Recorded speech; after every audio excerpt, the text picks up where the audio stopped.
ಸ್ನೇಹಿತರೆ ನಮಸ್ಕಾರ. ನಾನು ರವೀಂದ್ರ ಜೋಶಿ. ಪಶ್ಚಿಮ ಬಂಗಾಳದ ಸುದ್ದಿಗಳನ್ನು ಮುಗಿಸೋಣ ಅಂದರೆ ಮುಗಿತಾನೆ ಇಲ್ಲ. ಒಂದಕ್ಕಿಂತ ಒಂದು ರೋಚಕವಾದ ತಿರುವುಗಳನ್ನು ಪಡಿತಾ ಇದೆ ಮತ್ತು ಆತಂಕಕಾರಿ ಬೆಳವಣಿಗೆಗಳಾಗಿದ್ದಾವೆ. ನಿನ್ನೆ ಅದನ್ನು ಮೊದಲು ಪ್ರಸ್ತುತಪಡಿಸ್ಬಿಡ್ತೀನಿ. ಆಮೇಲೆ ಎಷ್ಟು ಸಂಖ್ಯೆ ಬರಬಹುದು, ನಿನ್ನೆ ಒಟ್ಟು ಚುನಾವಣೆ 152 ಸೀಟಲ್ಲಿ ಭಾರತೀಯ ಜನತಾ ಪಾರ್ಟಿಗೆ ಎಷ್ಟು ಸೀಟನ್ನು ನಿರೀಕ್ಷಿಸಬಹುದು ಅಂತ ಕೊನೆಗೆ ಹೇಳ್ತೀನಿ.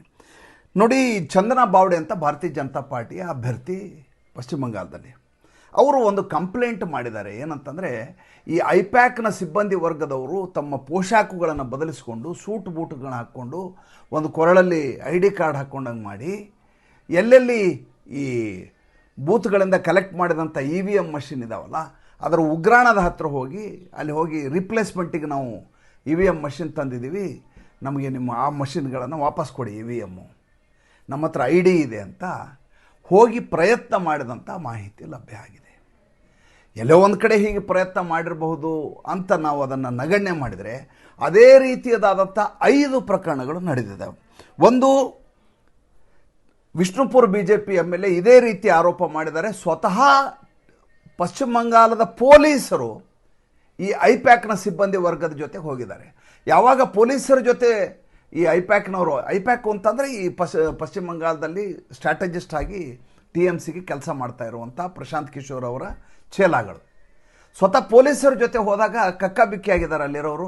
ಯಾಕೆ ನೀವು EVM ಚೇಂಜ್ ಮಾಡ್ತಾ ಇದ್ರಿ, ಚುನಾವಣೆ ಆದಮೇಲೆ ಲಾಸ್ಟಿಗೆ ಸಂಗ್ರಹ ಮಾಡ್ತಾರಲ್ಲ ಆ ಸಂದರ್ಭದಲ್ಲಿ ವಿಚಾರ ಹೇಳ್ತಾವ್ರು ಅಂತ ಕೇಳಿದಾಗ, ಇಲ್ಲ ವ್ಯತ್ಯಾಸ ಆಗಿದೆ, ಅದಕ್ಕೋಸ್ಕರ ಬದಲಾವಣೆ ಮಾಡಬೇಕು ಅಂತ ಅನುಮಾನ ಬಂದು ನೋಡಿದಾಗ ಓಡಿ ಹೋಗಿದ್ದಾರೆ. ಅದಾದಮೇಲೆ ಪಂಚ್ಕುರಾದಲ್ಲಿ ಪಶ್ಚಿಮ ಮೆದಿನಿಪುರದಲ್ಲಿ ಅದೇ ಪ್ರಕರಣ ನಡೆದಿದೆ. ಜೊತೆಗೆ ಬಂಕುರಾದಲ್ಲಾಗಿದೆ. ಈ ರೀತಿಯಾಗಿ ಬಹಳ ಕಡೆ ಈ ಏನು ಹತಾಶೆಯಿಂದ ಐಪ್ಯಾಕ್ನವರು, ಮಮತಾ ಬೇಗಂ ಅವರು ಏನೇನು ಮಾಡಲಿಕ್ಕೆ ಸಾಧ್ಯವೋ ಅದೆಲ್ಲವನ್ನು ಮಾಡಲಿಕ್ಕೆ ಪ್ರಯತ್ನ ಮಾಡ್ತಾ ಇದ್ದಾರೆ. ಯಾವ ಓಟ್ ಚೋರಿ, ಚುನಾವ್ ಚೋರಿ ಅಂತೇನು ರಾಹುಲ್ ಗಾಂಧಿ ಹೇಳ್ತಾ ಇದ್ದಾರಲ್ಲ, ಆ ಓಟ್ ಚೋರಿ, ಚುನಾವ್ ಚೋರಿಯನ್ನು ಅವರದೇ ಇಂಡಿಯಾ ಅಲಯನ್ಸ್ನ ಮಿತ್ರ ಆಗಿರುವಂಥ ಈ ಮಮತಾ ಬೇಗಂ ಅವರು ಮಾಡಿಸ್ತಾ ಇದ್ದಾರೆ. ಇದರ ಜೊತೆಗೆ ನಿನ್ನೆ ಒಂದು ವಿಡಿಯೋ ತುಂಬ ವೈರಲ್ ಆಯಿತು. ಏನಪ್ಪ ಅಂದರೆ, ಒಬ್ಬ BJP ಅಭ್ಯರ್ಥಿಯನ್ನು ಅಟ್ಟಿಸ್ಕೊಂಡು ಹೋಗಿ TMC ಕಾರ್ಯಕರ್ತರು ಥಳಿಸ್ತಾ ಇರುವಂಥ ದೃಶ್ಯ. ಪಾಪ ಆತ ತಪ್ಪಿಸ್ಕೊಳ್ಳಿಕ್ಕೆ ಪ್ರಯತ್ನ ಮಾಡ್ತಾ ಇದ್ದಾನೆ, ತಪ್ಪಿಸ್ಕೊಳ್ಳಿಕ್ಕೆ ಆಗ್ತಾ ಇಲ್ಲ. ಆ ಕಡೆಯಿಂದನೂ ನುಗ್ತಾ ಇದ್ದಾರೆ, ಈ ಕಡೆ ನುಗ್ತಾ ಇದ್ದಾರೆ, ಚೆನ್ನಾಗಿ ಆತನನ್ನು ಥಳಿಸ್ತಾ ಇದ್ದಾರೆ. ಹೇಗೆ ಇದು ಸಾಧ್ಯ ಆಯಿತು ಅಂತ ಎಲ್ಲ ಕಡೆ ಚರ್ಚೆ ಮಾಡ್ತಾಯಿದ್ರು. ಈತನನ್ನು ಎಲ್ಲರೂ ಸುವೇಂದು ಅಧಿಕಾರಿ ಅಂತ ಹೇಳ್ತಾ ಇದ್ದಾರೆ. ಆ್ಯಕ್ಚುಲಿ ಸುವೇಂದು ಅಧಿಕಾರಿಯ ಅಲ್ಲಿದ್ದಂಥ ಸುವೇಂದು ಅಧಿಕಾರಿಯ ಪ್ರಕರಣ ಅಲ್ಲ ಅದು. ಸುವೇಂದು ಸರ್ಕಾರ್ ಅಂತೇಳಿ ಭಾರತೀಯ ಜನತಾ ಪಾರ್ಟಿಯ ಅಭ್ಯರ್ಥಿ. ಆ ಅಭ್ಯರ್ಥಿಯ ಮೇಲೆ ಈ TMC ಅವರ ಆರೋಪ ಏನಪ್ಪ ಅಂದರೆ, ಈತ ದುಡ್ಡನ್ನು ಹಂಚ್ತಾ ಇದ್ದಾರೆ, ಅದಕ್ಕೆ ಈತನನ್ನು ಬಿಡಬಾರ್ದು, ಈತನ ಹತ್ರ ದುಡ್ಡು ಸಿಕ್ಕಿದೆ ಅಂತ ಹೋಗಿ ಥಳಿಸ್ತಾ ಇರುವ ದೃಶ್ಯ. ಆದರೆ ಮಜಾ ಏನಂದರೆ, ಕರೆಕ್ಟಾಗಿ ಅಷ್ಟು ಮಾತ್ರ ಚಿತ್ರೀಕರಣ ಮಾಡಿ ಎಲ್ಲ ಕಡೆ ಬಿಡುಗಡೆ ಮಾಡಿದ್ದಾರೆ. ಅವರನ್ನು ಎಳ್ಕೊಂಡು ಹೋಗಿ ಚೆನ್ನಾಗಿ ಥಳಿಸಿ ಭದ್ರತಾ ಸಿಬ್ಬಂದಿಯವರು ವ್ಯಾನಲ್ಲಿ ಕೂಡಿಸಿರೋ ದೃಶ್ಯ ಎಲ್ಲಿಯೂ ಯಾರಿಗೂ ಲಭ್ಯವೇ ಆಗಿಲ್ಲ. ಅಂದರೆ ಇಡೀ ಚುನಾವಣೆ ಹಿಂಸಾ ರಾಜಕಾರಣವಾಗಿತ್ತು. ಅದನ್ನು ಬಿಟ್ಟು ಭಾರತೀಯ ಜನತಾ ಪಾರ್ಟಿ ಅಥವಾ ಎಲೆಕ್ಷನ್ ಕಮಿಷನ್ ಆಫ್ ಇಂಡಿಯಾ ಅಥವಾ ಅಮಿತ್ ಶಾ ಏನೂ ಮಾಡಲಿಕ್ಕೆ ಆಗಲಿಲ್ಲ ಅಂತ ದೊಡ್ಡ ಮಟ್ಟದಲ್ಲಿ ಬಿಂಬಿಸುವ ಪ್ರಯತ್ನ ನಡೀತು. ಯಾಕೆಂದರೆ ಅದಕ್ಕೆ ಕಾರಣ ಇದೆ. ಏನಂದರೆ, ಇನ್ನೂ 2ನೇ ಹಂತದ ಮತದಾನ ಇದೆ. ಓಟ್ ಹಾಕಬೇಕು ಅಂತ ಬಯಸುವಂಥ ಮತದಾರರು ಈ ಘಟನೆಗಳನ್ನು ನೋಡಿ ಹೆದರಿ ಮತ ಹಾಕ್ಲಿಕ್ಕೆ ಹೋಗಿರಬಾರ್ದು. ಅಂಥದ್ದೊಂದು ವಿಹ್ವಲತೆಯನ್ನು, ಅಂಥ ಒಂದು ಆತಂಕವನ್ನು, ಅಂಥ ಒಂದು ಸಂದಿಗ್ಧತೆಯನ್ನು ನಿರೂಪಣೆ ಮಾಡುವಂಥ ಅದನ್ನ ಮನಸ್ಥಿತಿಯನ್ನು ತಯಾರು ಮಾಡುವಂಥ ಪ್ರಯತ್ನವನ್ನು ಮಾಡಲಾಯಿತು. ನಿಜಕ್ಕೂ ಹೇಳ್ತೇನೆ, ನಿನ್ನೆ ನಾನು ಮಾಡಿದ ವಿಡಿಯೋ ಇದೆಯಲ್ಲ, ಅದು ಅತ್ಯಂತ ಖಚಿತವಾದ ಮಾಹಿತಿ, ನಿಖರವಾದ ಮಾಹಿತಿ. ಎಲ್ಲಿಯೂ ಕೂಡ ನಿನ್ನೆ ಹೇಳಿದಂಥ 5-6 ಘಟನೆಗಳು ನಾನು ನಿನ್ನೆ ಯಾವ ಪ್ರಸ್ತಾಪ ಮಾಡಿದೆ. ಕುಮಾರ್ಗಂಜದ ಒಂದು ಪ್ರಕರಣ ಹೇಳಿದೆ, ಆಮೇಲೆ ಮುರ್ಷಿದಾಬಾದದ ಘಟನೆ ಹೇಳಿದೆ. ಒಂದು 4-5 ಘಟನೆ ಬಿಟ್ಟರೆ ಬಾಕಿ ಎಲ್ಲ ಕಡೆ ಭಾಳ ಶಾಂತವಾಗಿ ಮತದಾನ ಆಗಿದ್ದರಿಂದನೇ ಅದು ಈಗ 92% ವೋಟಿಂಗ್ ಆಗಲಿಕ್ಕೆ ಸಾಧ್ಯ ಆಗಿದ್ದು. ಜೊತೆಗೆ ಈಗ 2ನೇ ಹಂತದ ಮತದಾನ ಇದೆಯಲ್ಲ, ಅದರ ಮೇಲೆ ಎಲ್ಲರ ಕಣ್ಣು. ಯಾಕೆ ಅಂತ ಹೇಳ್ತೀನಿ. ಯಾಕೆಂದರೆ ನಿನ್ನೆಯ ರೆಕಾರ್ಡ್ ಮತದಾನ ಏನಾಗಿದೆ, ಅದು ಭಾರತೀಯ ಜನತಾ ಪಾರ್ಟಿಗೆ ಭಾಳ ದೊಡ್ಡ ಮಟ್ಟದ ಸಹಾಯ ಮಾಡುತ್ತೆ ಅನ್ನುವಂಥ ನಿರೀಕ್ಷೆನ ಸ್ವತಃ ಮಮತಾ ಬೇಗಂ ಅವ್ರು ಮಾಡ್ತಾಯಿದ್ದಾರೆ. ಯಾಕಂದರೆ ಮಮತಾ ಬೇಗಂ ಅವ್ರು ನಿನ್ನೆ ಸಂಜೆ ಒಂದು ಮಾತನ್ನು ಹೇಳಿದರು. ನನಗೆ ನಿನ್ನೆ ನನ್ನ ಒಬ್ಬ ಸ್ನೇಹಿತರು ಒಂದು ಮಾತು ಹೇಳಿದ್ರು, ಸರ್ ನೀವು ವಿಡಿಯೋ ನೋಡಿ ನಮಗೆ ಅವ್ರ ಅಸಲಿ ಹೆಸರೇ ಮರ್ತೋಗ್ಬಿಡುತ್ತೆ. ಮಮತಾ ಬ್ಯಾನರ್ಜಿ ಹೆಸರೇ ಮರ್ತೋಗಿ ನಾವು ನೀವು ಮಮತಾ ಬೇಗಂ ಅಂದು ಮಮತಾ ಬೇಗಂ ಆಗಿಬಿಟ್ಟಿದೆ.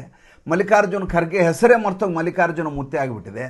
ಆಮೇಲೆ KC ವೇಣುಗೋಪಾಲು, ಜಯರಾಮ್ ರಮೇಶ್ ಹೆಸರು ಮರ್ತೋಗಿ ಕರ್ನಾಟಕ ದಮನಕಗಳಾಗ್ಬಿಟ್ಟಿದ್ದಾವೆ. ಅಷ್ಟರ ಮಟ್ಟಿಗೆ ಹಾಸು ಹಕ್ಕಾಗ್ಬಿಟ್ಟಿದ್ದಾವೆ ಈ ಹೆಸರುಗಳು ಅಂತ ತಮಾಷೆ ಮಾಡ್ತಾಯಿದ್ರು. ನನಗೆ ಮಮತಾ ಬ್ಯಾನರ್ಜಿ ಅನ್ನುವಂಥ ಹೆಸರೇ ನೆನಪು ಬರಲ್ಲ, ಮಮತಾ ಬೇಗಮ್ ಅಂತಲೇ ಬರುತ್ತೆ. ಏನು ಮಾಡಲಿಕ್ಕೆ ನಿರಂತರವಾಗಿ ಮುಂಚೆ 2021 ಚುನಾವಣೆ ಸಂದರ್ಭದಲ್ಲಿ ನಾನು ಮಮತಾ ದೀದಿ ಅಂತ ಹೇಳ್ತಾ ಇದ್ದೆ. ಬಹಳಷ್ಟು ಜನ ನಮ್ಮ ಸಾಮಾಜಿಕ ಪರಿವಾರದ ಬಂಧುಗಳು ಆವಾಗಿನಿಂದ ಜೊತೆಗಿದ್ದರು. ಅವ್ರು ಹೇಳ್ತಾರೆ ದೀದಿ ಅಂತೆಲ್ಲ ಕರಿಬೇಡ್ರಿ, ಅದಕ್ಕೆ ಯೋಗ್ಯತೆ ಇಲ್ಲ ಅವ್ರಿಗೆ, ಮುಸಲ್ಮಾನರು ಓಲೈಕೆ ಮಾಡ್ತಾ ಇದ್ದಾರೆ, ಏನಾದರೂ ಮುಸಲ್ಮಾನರು ಫಾತಿಮಾ ಗೀತಿಮಾ ಅಂತ ಹೆಸರಿಡ್ರಿ ಅಂದರು. ಅವು ಮಮತಾ ಬೇಗಮ್ ಅಂತ ಮಾಡಲಾಯಿತು. ಭಾಳಷ್ಟು ಜನ ಮಮತಾ ಬಾನು ಅಂತಲೂ ಕರೀತಾರೆ. ಇರಲಿ, ವಿಷಯ ಅದಲ್ಲ. ವಿಷಯ ಏನು ಅಂದರೆ, ಯಾವಾಗ ನಿನ್ನೆ ಈ ರೀತಿಯದಾದಂಥ ವೋಟಿಂಗ್ ಆಯಿತು, ಹತಾಶೆಯ ಪರಾಕಾಷ್ಠೆಗೆ ಹೋಗ್ಬಿಟ್ರು. ಆ ಸಂದರ್ಭದಲ್ಲಿ ಅವರು ಒಂದು ಮಾತನ್ನು ಹೇಳಿದರು, ಮುझे कुर्सी का मोह नहीं है, अभी मैं दिल्ली में नरेंद्र मोदी को नीचे उतरना चाहती हूँ. ಹೀಗಾಗಿ ಕುರ್ಚಿ ಮೋಹ ಇಲ್ಲಂತೆ, ಮುಖ್ಯಮಂತ್ರಿಯಾಗಿ ಮುಂದುವರಿಯೋದು ಬೇಕಾಗಿಲ್ಲಂತೆ ಅವರಿಗೆ, ಮಮತಾ ಬೇಗಮ್ಗೆ. ಬ್ಯಾಡಾಗಿದ್ದರೆ ಇಷ್ಟೆಲ್ಲ ಹೋರಾಟ ಮಾಡಬೇಕಾದ ಅಗತ್ಯವೇ ಇರಲಿಲ್ಲ. ಅಂದರೆ ಸಿಗಲಾರದ ದ್ರಾಕ್ಷಿ ಹುಳಿ ಅಂತ ನಮ್ಮಲ್ಲಿ ಏನು ಗಾದೆ ಮಾತಿದೆ, ಅದಕ್ಕೆ ತಕ್ಕ ಹಾಗೆ ಮತ್ತು ಅವರ ಮನಸ್ಸಿಗೆ ಮನವರಿಕೆಯಾಗಿರುವ ಹಾಗೆ, ಇಲ್ಲ ಇದಾಗಲ್ಲ ಈ ಸಲ ಅನ್ನೋದು ಖಚಿತ ಹೋಗಿದೆ. ಆದ್ದರಿಂದ ಮುझे ಕುರ್ಸಿ ನಹಿ ಚಾಹಿಯೆ, CM कुर्सी के लिए मैं इतना बेकार ये नहीं हूँ, मैं मुझे अभी नरेंद्र मोदी को दिल्ली से नीचे कुर्सी से नीचे उतरना है ಅಂತ ಹೇಳಿದ್ದಾರೆ. ನಾನು ಸ್ವತಃ ಕೇಳಿರೋದು ಇದು. ಅಂದರೆ ಇನ್ನು ಇವರು ಸ್ಟೇಟ್ ಪಾಲಿಟಿಕ್ಸ್ ಬಿಟ್ಟು ಸೆಂಟ್ರಲ್ ಪಾಲಿಟಿಕ್ಸ್ ಹೋಗ್ತಾರೆ ಅನ್ನೋದರ ಸೂಚನೆಯನ್ನು ಅವ್ರು ಕೊಟ್ಟಿದ್ದಾರೆ. ಯಾವಾಗ? ಮೊದಲನೇ ಹಂತದ ಮತದಾನ ಮುಗಿದ ಸಂಜೆಯಲ್ಲಿ ಕೊಟ್ಟಿದ್ದಾರೆ. ಎಲ್ಲಿ? ಹೌರಾದಲ್ಲಿ ನರೇಂದ್ರ ಮೋದಿ ಅವರು ಇನ್ನಿಲ್ಲದ ಹಾಗೆ ಜನಸಂಗುಳಿಯ ಮಧ್ಯೆ, ಜನಪ್ರವಾಹದ ಮಧ್ಯೆ ರ್ಯಾಲಿ ಮಾಡ್ತಾಯಿದ್ರು, ರೋಡ್ ಶೋ ಮಾಡ್ತಾಯಿದ್ರು. ಅದೇ ಸಂದರ್ಭದಲ್ಲಿ ಆ ಕಡೆ ಮಮತಾ ಬೇಗಮ್ ಅವರು ಭವಾನಿಪುರದಲ್ಲಿ ನಡ್ಕೊಂಡು ಹೋಗ್ತಾಯಿದ್ರು.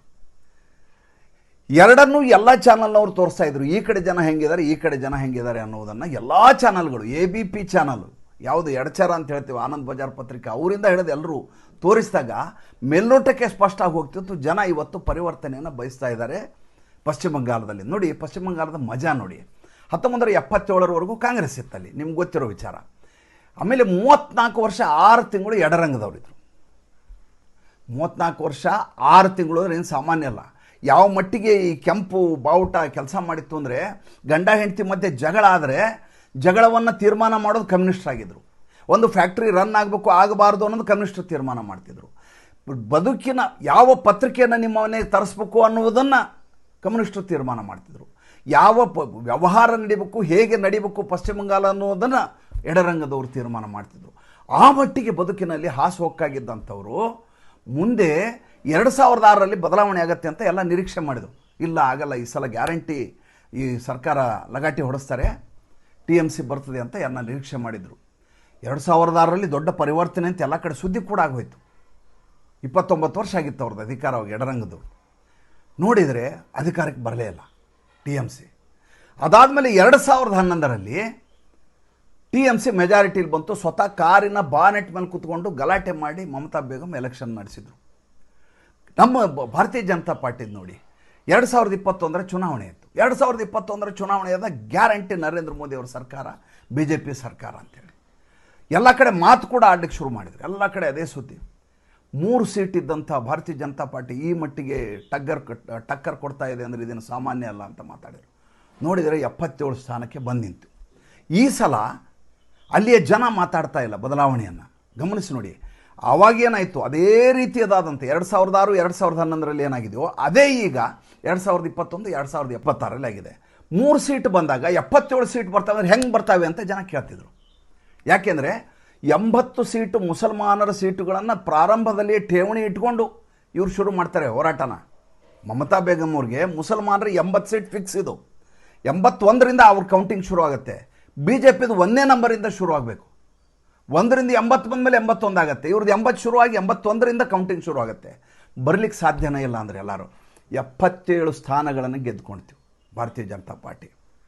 ಅಂದರೆ ಕಳೆದ ಬಾರಿ ಚುನಾವಣೆಯ ಆಧಾರದ ಮೇಲೆ ಈ ರೀತಿಯ ಫಲಿತಾಂಶ ಅಂತ ಬಹಳಷ್ಟು ಸಲ ಅಂದ್ಕೊಳ್ಳೋಕ್ಕೆ ಆಗಲ್ಲ. ಈ ಸಲ ಇರುವಂಥ ಪಾಸಿಟಿವ್ ವೈಬ್ಸ್ ಇದ್ದಾವಲ್ಲ, ಅವು ಯಾವ ರೀತಿಯಾಗಿ ಹೊರಹೊಮ್ತಾ ಇದ್ದಾವೆ ಅಂದರೆ ನೋಡಿ, ಮೊದಲನೇ ಹಂತದ ಚುನಾವಣೆ ಆಗಿದೆ. 152 ಸ್ಥಾನಗಳಿಗೆ ಚುನಾವಣೆ ಆಗಿರೋದು. ಕಳೆದ ಬಾರಿ 59 ಸೀಟ್ ಬಂದಿದ್ವು ಅಲ್ಲಿಗೆ. ಇವರಿಗೆ TMC 92 ಸೀಟ್ ಬಂದಿದ್ದು. TMC ಅವರು ಹೇಳ್ತಾ ಇದ್ದಾರೆ ಈಗ 59 ಸ್ಥಾನ ಬಂದಂಥ ಭಾರತೀಯ ಜನತಾ ಪಾರ್ಟಿ ಅವರೆಲ್ಲ ಅಲ್ಲಿ ಸೀಟ್ಗಳನ್ನ ಇಟ್ಕೋತಾರೆ, ಅಲ್ಲಿ ಅಂಕಿಅಂಶಗಳು ಲೆಕ್ಕ ಹಾಕ್ತಾರೆ. ನಾವಿಲ್ಲ ಹೆಸರುಗಳನ್ನ ಹೇಳಿದರೆ ನಮ್ಮವ್ರಿಗೆ ಗೊತ್ತಾಗಲ್ಲ, ಅದರಿಂದ ಅಷ್ಟು ವಿಸ್ತೃತವಾಗಿ ಹೇಳ್ಬೇಕಾದ ಅಗತ್ಯ ಇಲ್ಲ.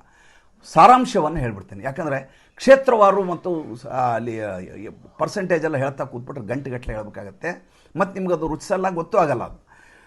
ಈ ಬಾರಿ ಅವರೇ ಹೇಳೋದು 82 ಸ್ಥಾನಗಳು ಬರ್ತವೆ ಮೊದಲ ಹಂತದ ಚುನಾವಣೆಯಿಂದ ಅಂತ ಹೇಳ್ತಾ ಇದ್ದಾರೆ. ಮ್ಯಾಜಿಕ್ ನಂಬರ್ ಎಷ್ಟು ಸರ್? 148. ಕರೆಕ್ಟ್ ತಾನೇ? 294 ಸೀಟ್ ಇರೋದಲ್ಲಿ 147ಕ್ಕಿಂತ ಜಾಸ್ತಿ ಬರಬೇಕು, 148 ಬರಬೇಕು. ಅವರೇ ಹೇಳ್ತಾ ಇರೋ ಪ್ರಕಾರ 82. ಈ ನಮ್ಮಲ್ಲಿ ಹೆಂಗೆ ಸಟ್ಟಾ ಬಜಾರ್ ಇದೆಯಲ್ಲ, ಹಾಗೆ ಸಟ್ಟಾ ಬಜಾರ್ ಅಮೇರಿಕಾದಲ್ಲಿಯೂ ಇದೆ. ಅಮೇರಿಕಾದಲ್ಲಿ ಅದಕ್ಕೆ ಪಾಲಿ ಮಾರ್ಕೆಟ್ ಅಂತ ಕರೀತಾರೆ. ನಮ್ಮಲ್ಲಿ ಫಲೋದಿ ಮಾರ್ಕೆಟ್ ಅಂತಾರೆ, ಸಟ್ಟಾ ಬಜಾರ್ ಅಲ್ಲಿ ಪಾಲಿ ಮಾರ್ಕೆಟ್ ಅಂತ ಕರೀತಾರೆ. ಆ ಪಾಲಿ ಮಾರ್ಕೆಟ್ ಏನು ಹೇಳ್ತಾ ಇದೆ ಅಂದರೆ, ಈ ಬಾರಿ ನಿನ್ನೆ ನಡೆದ ಚುನಾವಣೆಯಲ್ಲಿ 95ರಿಂದ 100 ಸೀಟ್ಗಳು, ಕಡಿಮೆ ಅಂದರೂ 95-100 ಭಾರತೀಯ ಜನತಾ ಪಾರ್ಟಿಗೆ ಬರುತ್ತೆ ಅಂತ ಅಮೇರಿಕೆಯ ಸಟ್ಟಾ ಬಜಾರ್ ಹೇಳ್ತಾ ಇದೆ. ಭಾರತದ ಸಟ್ಟಾ ಬಜಾರ್ ಹೇಳ್ತಾ ಇದೆ, ನೀವು ನಂಬಲ್ಲ ಹೇಳಿದ್ರಿ, ಈ ನಂಬರ್ ನಾನು ಹೇಳಿದರೆ 100ರಿಂದ 110 ಸ್ಥಾನಗಳು ಭಾರತೀಯ ಜನತಾ ಪಾರ್ಟಿಗೆ ಬರ್ತದೆ ಅಂತ. ಮಜಾ ಅಂದರೆ ಈ ಮೊದಲನೇ ಹಂತ ಇದೆಯಲ್ಲ, ಮೊದಲನೇ ಹಂತದ ಮೇಲೆ ನೀವು ದಯವಿಟ್ಟು ನಿರ್ಭರ ಆಗಲೇಬೇಡಿ. ಎರಡನೇ ಹಂತದ ಚುನಾವಣೆ ಇದೆಯಲ್ಲ, ಇದು ಚಾಲೆಂಜಿಂಗ್ ಆಗಿರೋದು. ಈ ಹಂತದಲ್ಲಿ ನೋಡಿ, ಕೃಷ್ಣಾನಗರ ಇದೆ, ಭಾರತೀಯ ಜನತಾ ಪಾರ್ಟಿಗೆ ಅತ್ಯಂತ ಬೇಕಾಗಿರುವಂಥದ್ದು.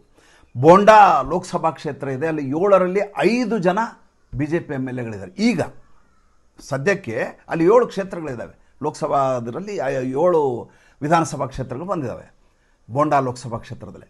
ಆ 7ರಲ್ಲಿ 5 ಭಾರತೀಯ ಜನತಾ ಪಾರ್ಟಿಯವರು MLAಗಳಿದ್ದಾರೆ. ಅಂದರೆ ಆ ರೀತಿಯ ಸದೃಢವಾದಂಥ ವೋಟ್ ಬ್ಯಾಂಕ್ ಅಲ್ಲಿದೆ. ಜೊತೆಗೆ ನದಿಯಾ ಅಂತಿದೆ, ಮುಖ್ಯವಾಗಿ ಕಲ್ಕತ್ತಾ ಇದೆ, ಹೌರಾ ಇದೆ. ಇದೇನು ಮಾಡುತ್ತೆ, ಮುಂದಿನ ಸಲ ಬರುವಂಥ 142 ಸ್ಥಾನಗಳ ಹೋರಾಟ ಇದೆಯಲ್ಲ, ಆ 142 ಸ್ಥಾನಗಳ ಹೋರಾಟದಲ್ಲಿ 90 ಸೀಟಿಗೆ ಬಂದಿದೆ ಅಂದರು. ಅವಾಗ ಬರೀ 50 ಸ್ಥಾನಗಳು ಬಂದುಬಿಟ್ರೆ BJP ಸರ್ಕಾರವನ್ನು ರಚಿಸುತ್ತೆ. ಬಹಳಷ್ಟು ಜನ ಏನು ಮಾಡ್ತಾ ಇದ್ದಾರೆ ಅಂದರೆ, ತಾವು ಸೇಫ್ ಆಗಲಿಕ್ಕೋಸ್ಕರ ಮತ್ತು ತಾವು ಹೇಳಿದ ಸರಿ, ನಾಳೆ ರಿಸಲ್ಟ್ ಬಂದಮೇಲೂ ಒಪ್ಕೋಬೇಕು ಅನ್ನುವಂಥ ಕಾರಣಕ್ಕೋಸ್ಕರ ಒಂದು ರೀತಿ ಫೋಟೋ ಫಿನಿಶ್ ಆಗುತ್ತೆ. ಸುಮಾರು 130ರಿಂದ 120ರಿಂದ 140ರವರೆಗೂ BJP ಬರುತ್ತೆ, 130ರಿಂದ 160ರವರೆಗೂ ಇವ್ರು ಬರ್ತಾರೆ, TMC ಬರುತ್ತೆ. ಹತ್ತಿರ ಇದ್ದಾರೆ, 1-2% ವ್ಯತ್ಯಾಸ ಆಗುತ್ತೆ. 2% ಇವ್ರು ಬಂದರೆ ಇವರು ಸರ್ಕಾರ ಮಾಡ್ತಾರೆ, 2% ಇವ್ರು ಬಂದರೆ ಇವರು ಸರ್ಕಾರ ಮಾಡ್ತಾರೆ ಅಂತ ಎಲ್ಲರೂ ಭವಿಷ್ಯವನ್ನು ನಿನ್ನೆ ರಾತ್ರಿಯಿಂದ ನುಡಿತಾ ಇದ್ದಾರೆ. ರಾತ್ರಿ 2 ಗಂಟೆವರೆಗೂ ನಾನು ಅದನ್ನೇ ಲೆಕ್ಕಾಚಾರ ಮಾಡ್ತಾ ಕೂತಿದ್ದೆ. ಆ ರೀತಿ ಏನು ಫೋಟೋ ಫಿನಿಶ್ ಆಗುವ ಸಾಧ್ಯತೆಗಳು ನನಗಂತೂ ಕಾಣಿಸ್ತಾ ಇಲ್ಲ. ಆಮೇಲೆ ಈಗ ಯಾವ ರೀತಿ ಅಮಿತ್ ಶಾ ಅವರ ಧೋರಣೆ ಇದೆ ಅಂದರೆ, ಯಾವಾಗ ನಿನ್ನೆ TMC ಅವರು ಈ ರೀತಿ ಐಪ್ಯಾಕ್ನವ್ರನ್ನ ಕಳಿಸಿ ಎಲೆಕ್ಷನ್ನ ಇದನ್ನು ಕಿತ್ಕೊಂಡು ಹೋಗ್ಲಿಕ್ಕೆ ಪ್ರಯತ್ನ ಮಾಡಿದರು, ಆ ಸಂದರ್ಭದಲ್ಲಿ ಒಂದು ಮಾತನ್ನು ಹೇಳಿದರು, ವಾರ್ನಿಂಗ್ ಕೊಟ್ಟರು. ಏನಂತಂದರೆ, ಒಬ್ಬೊಬ್ಬರನ್ನು ಬೆಂಡೆತ್ತಿ ಮರದಲ್ಲಿ ಉಲ್ಟಾ ನೇತಾಕ್ಸ್ಬಿಡ್ತೀನಿ ಆ ರೀತಿ ಕೆಲಸ ಮಾಡಿದರೆ ಅಂತೇಳಿ ಎಲ್ಲರನ್ನೂ ಯಾರ್ಯಾರು ಆ ರೀತಿ ಮಾಡ್ತಾಯಿದ್ರು ಅವ್ರನ್ನೆಲ್ಲ ಬಂಧಿಸುವ ಕೆಲಸ ಶುರುವಾಗಿದೆ. ಒಂದು 3-4 ಕಡೆ ರೀಪೋಲಿಂಗ್ ಆಗುವ ಸಾಧ್ಯತೆ ಇದೆ. ಒಂದು ಹಲ್ದಿಯಾನಲ್ಲಿ ಆಗ್ತದೆ, 2ನೇದು ಸಿಲಿಗುರಿನಲ್ಲಿ ಆಗುವ ಸಾಧ್ಯತೆ ಇದೆ, ಬೂತ್ ನಂಬರ್ 235ನಲ್ಲಿ ಆಗುತ್ತೆ. ಅದನ್ನು ಈಗ ಎಲೆಕ್ಷನ್ ಕಮಿಷನ್ನವರು ಯಾವತ್ತು ಚುನಾವಣೆ ಅಂತ ಹೇಳಬೇಕಾಗತ್ತೆ. ಯಾಕೆಂದರೆ ಅಲ್ಲಿ ವ್ಯತ್ಯಾಸಗಳಾಗಿದೆ, ಮತದಾನ ಮಾಡುವ ಸಂದರ್ಭದಲ್ಲಿ ಗಲಾಟೆಗಳಾಗಿದೆ, ಬೂತ್ ಕ್ಯಾಪ್ಚರಿಂಗ್ ಪ್ರಯತ್ನ ಮಾಡಲಾಗಿದೆ. ಆ ಕ್ಷೇತ್ರಗಳನ್ನು ಬಿಟ್ಟರೆ ಬಾಕಿ ಎಲ್ಲ ಕಡೆ ನಿರ್ಮಳವಾಗಿ ಚುನಾವಣೆ ನಡೆದಿದೆ. ಭಾರತೀಯ ಜನತಾ ಪಾರ್ಟಿಗೆ ಭಾಳ ದೊಡ್ಡ ಮಟ್ಟದ ಯಶಸ್ಸು ಸಿಗುವಂಥ ಮುನ್ಸೂಚನೆಗಳು ಲಭ್ಯ ಆಗಿದ್ದಾವೆ. 2ನೇ ಹಂತದ 29ನೇ ತಾರೀಕಿನ ಚುನಾವಣೆ ಬಿಡಿ, ಅದು ಭಾರತೀಯ ಜನತಾ ಪಾರ್ಟಿಯ ಏನಂತೀರಿ ಭದ್ರಕೋಟೆ ಅಂತ ಹೇಳ್ಬೋದು. ಆದರೆ ಆ ಭದ್ರಕೋಟೆಯಿಂದ ಹೆಚ್ಚು ಸ್ಥಾನಗಳನ್ನು ನಿರೀಕ್ಷೆ ಮಾಡಬೇಕಾದ ಅಗತ್ಯತೆ ಇಲ್ಲ ಅಂತ. ಯಾವ ಬಿಹಾರದ ಚುನಾವಣೆಯ ಫಲಿತಾಂಶ ಬಂತೋ ಅದೇ ರೀತಿಯ ಫಲಿತಾಂಶ ಬಂದರೆ ಅಚ್ಚರಿ ಪಡಬೇಕಾಗಿಲ್ಲ. ಮತ್ತು ಮುಂದಿನ ಸಂಚಿಕೆಯಲ್ಲಿ ಮಾತಾಡ್ತೀನಿ. ಸಂಚಿಕೆ ಇಷ್ಟ ಆದರೆ ಲೈಕ್ ಮಾಡಿ, ಫಾಲೋ ಮಾಡಿ, ಶೇರ್ ಮಾಡಿ. ನಮ್ಮ ಮುಕ್ತ ಪತ್ರಿಕೋದ್ಯಮಕ್ಕೆ ಆರ್ಥಿಕವಾಗಿ ಬೆಂಗಾವಲಾಗಿ ನಮಸ್ಕಾರ.